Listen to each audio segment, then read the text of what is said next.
Hello' বন্ধুসকল, মই জাহাংগীৰ আলম খান আপোনালোক সকলোকে আকৌ এবাৰ মোৰ ইউটিউব চেনেল এডুকেশ্যন ষ্টেচনত স্বাগতম জনাইছোঁ।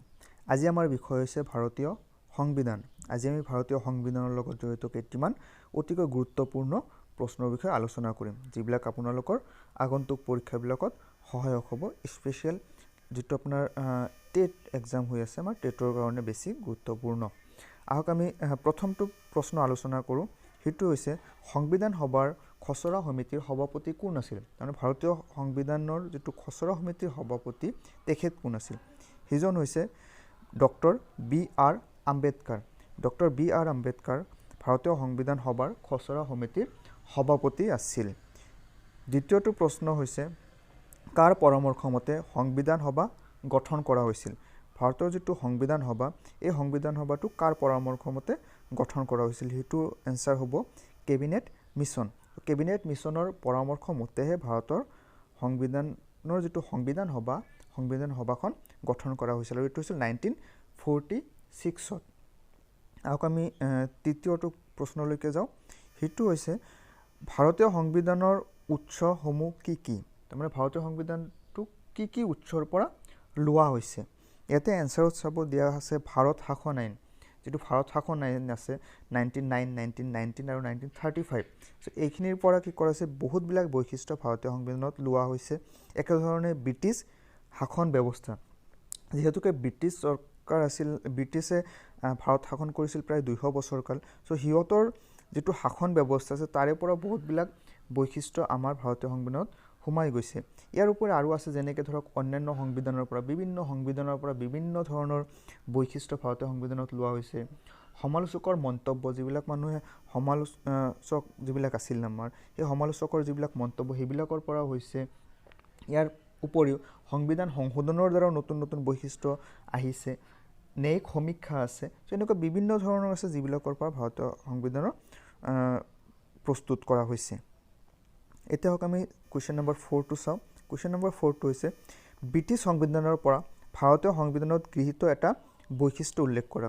অত্যন্ত প্ৰয়োজনীয় গুৰুত্বপূৰ্ণ প্ৰশ্ন এইটো, যে ব্ৰিটিছ সংবিধানৰ পৰা ভাৰতীয় সংবিধানত কি কি বৈশিষ্ট্য লোৱা হৈছে।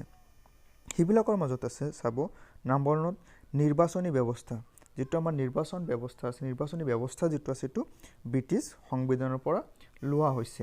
ইয়াৰ উপৰি আইনৰ শাসনৰ ব্যৱস্থাটো আমি ব্ৰিটিছ সংবিধানৰ পৰা লৈছোঁ। আইন প্ৰণয়ন প্ৰক্ৰিয়া বা ব্যৱস্থা, যিটো ভাৰতৰ আইন প্ৰণয়ন প্ৰক্ৰিয়া আছে বা ব্যৱস্থা যিটো আছে, এইটো আমি ব্ৰিটিছ সংবিধানৰ পৰা লৈছোঁ।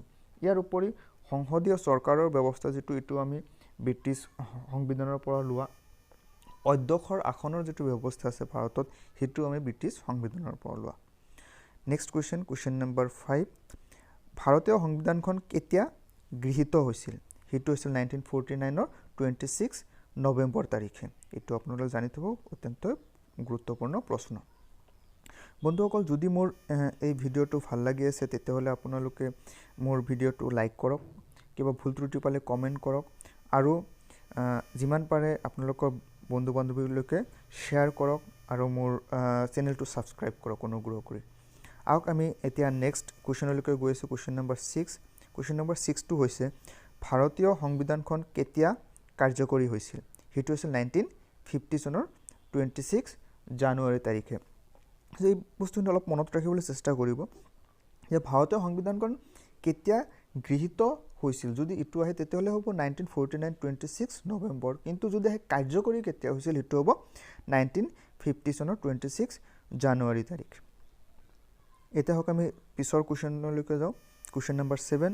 সেইটো হৈছে ভাৰতীয় সংবিধানত আমেৰিকা যুক্তৰাষ্ট্ৰৰ সংবিধানৰ পৰা গৃহীত এটা বৈশিষ্ট্য উল্লেখ কৰা। আমি আগত এটা প্ৰশ্ন পাইছিলোঁ, য'ত ব্ৰিটিছ সংবিধানৰ পৰা কি লোৱা হৈছে। একেধৰণে ভাৰতীয় সংবিধানত কিছুমান আমেৰিকাৰ সংবিধানৰ পৰা বৈশিষ্ট্য লোৱা হৈছে। সেইবিলাক হৈছে ক্ৰমে মৌলিক অধিকাৰ, যিটো মৌলিক অধিকাৰৰ ব্যৱস্থা ৰখা হৈছে ভাৰতীয় সংবিধানত, এইটো আমেৰিকাৰ সংবিধানৰ পৰাই লোৱা হৈছে।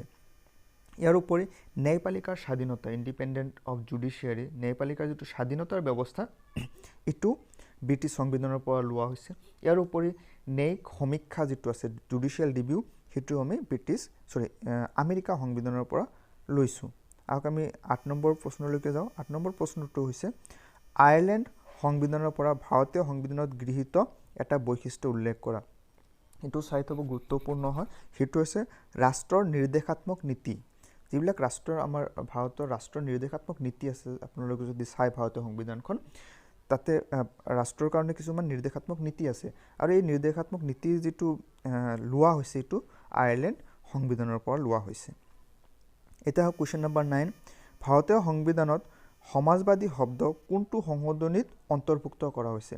কাৰণ প্ৰথম অৱস্থাত ভাৰতীয় সংবিধানত সমাজবাদী শব্দটোৰ উল্লেখ নাছিল, এইটো পিছতহে অন্তৰ্ভুক্ত কৰা হৈছে। এইটো অন্তৰ্ভুক্ত কৰা হৈছে 42 নং সংশোধনীৰ দ্বাৰা। 42 এমেণ্ডমেণ্টৰ জৰিয়তে ভাৰতীয় সংবিধানত সমাজবাদী নামৰ শব্দ যিটো আছে, সমাজবাদী শব্দটো অন্তৰ্ভুক্ত কৰা হৈছে। আমি নেক্সট কুৱেশ্যনলৈকে যাওঁ, কুৱেশ্যন নম্বৰ 10, যে ভাৰতীয় সংবিধানত ধৰ্মনিৰপেক্ষ শব্দ কোনটো সংশোধনীত অন্তৰ্ভুক্ত কৰা হৈছিল? যেনেকৈ সমাজবাদী শব্দটো ভাৰতীয় সংবিধানত প্ৰথমত নাছিল, একেধৰণে ধৰ্মনিৰপেক্ষ শব্দটো ভাৰতীয় সংবিধানত প্ৰথম অৱস্থাত নাছিল।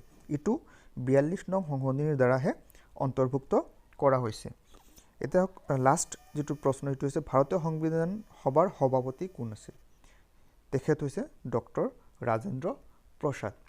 এইখিনিয়ে আজি ইয়াৰ পিছৰ ভিডিঅ'ত আৰু কিছুমান সংবিধানৰ লগত জড়িত প্ৰশ্ন লৈ আহিম। যদি আপোনালোকৰ ভিডিঅ'টো ভাল লাগিছে, আকৌ এবাৰ কৈছোঁ মোৰ চেনেলটো ছাবস্ক্ৰাইব কৰিব, লাইক কৰিব, কমেণ্ট কৰিব, আৰু গোটেই ভিডিঅ'টো চোৱাৰ বাবে ধন্যবাদ। আকৌ নেক্সট যিটো ভিডিঅ' আছে সেইটোত লগ পাম। ধন্যবাদ।